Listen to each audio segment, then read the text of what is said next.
Hey everyone, so just to continue from my last vlog, another really weird rule that the college had was we weren't allowed to have phone conversations by ourselves. We always had to be talking on the phone with like a group of people around us or with another person there. And usually that person had to be the dorm supervisor or the pastor's daughter. So it couldn't just be anybody pretty much. Obviously, there's a lot wrong with that. A lot wrong. But I'm going to explain the reasons why, and you can kind of decide for yourself whether you think that's ridiculous. I personally think it was ridiculous, and I'll tell you why after I tell you their reasons why. So, they thought that pretty much you as a Christian should be positive all the time.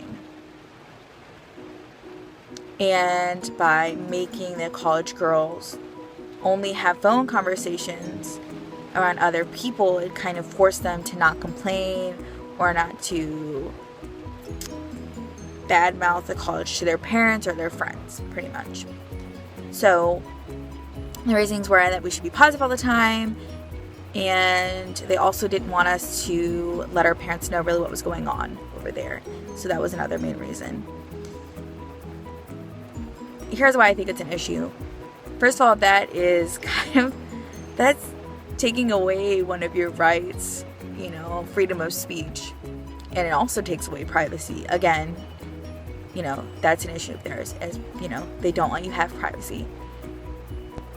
I know it was crazy because when I went back home, my parents and my friends and everybody that I knew, they kind of like tiptoed around me because they weren't really sure who I was anymore, because when I called them, I had to be super happy and oh my goodness, and I am a happy person, but I do have my times where I complain or there's just things that I'm passionate about, and I'm not always super positive about everything, so when I called them, I had to put on a brave face and smile. Well, they couldn't see my smile, but I had to be happy and talk about good things and say how much fun I was having, and even though that may not have been true.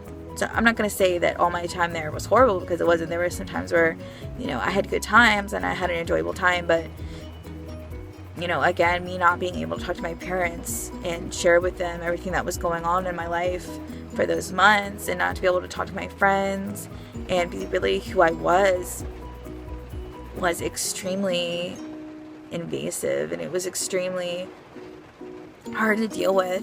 It was something that I really struggled with those months, and getting done talking to my parents on the phone and just thinking to myself, I miss them and I miss talking to them, and it would be easier being here if I could at least share how I was feeling and how my day was actually going, and just kind of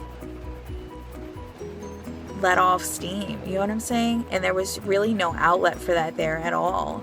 The minute you said anything to anyone, just about your day, or let's say I had a really bad day at work, and I was like, oh, that day was horrible, and that person, they really didn't treat me right, and it was a horrible day.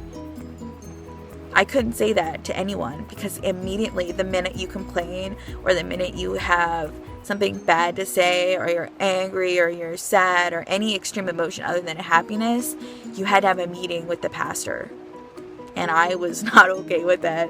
I think it's okay for people to voice their opinions and voice their feelings.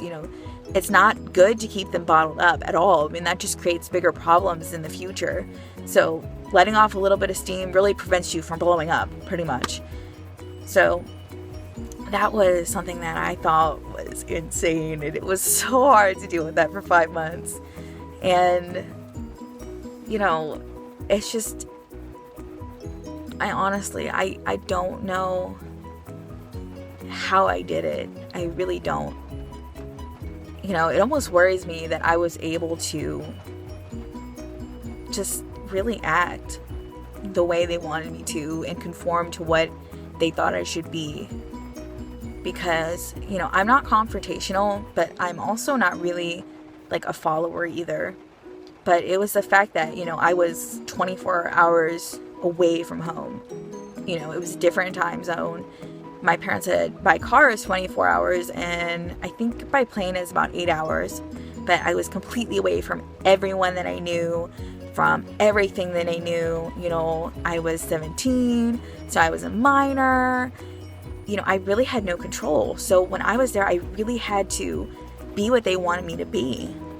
You know, I couldn't afford to just, you know, up in the middle of the night fly somewhere. I didn't have a car there. You know, I did have my license, but they wouldn't let me drive anywhere by myself. I literally could not be by myself anywhere at all, except for when I was sleeping. So it was just an insane thing to go through. So another thing, you know, I know like most colleges, they're really not like that. And there are a few like that, I'm sure.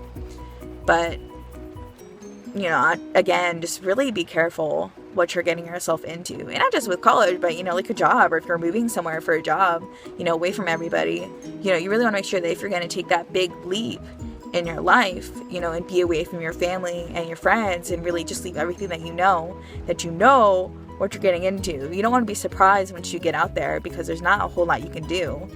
So anyway, so I'm going to end the story there for today. And tomorrow, hopefully I'll do a little bit more. But I just thought everyone would find that interesting.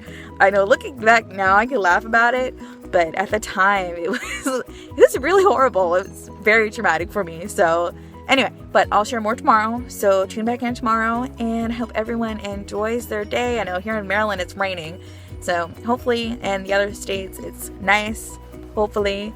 But anyway, enjoy your day, and I'll see you later. Bye.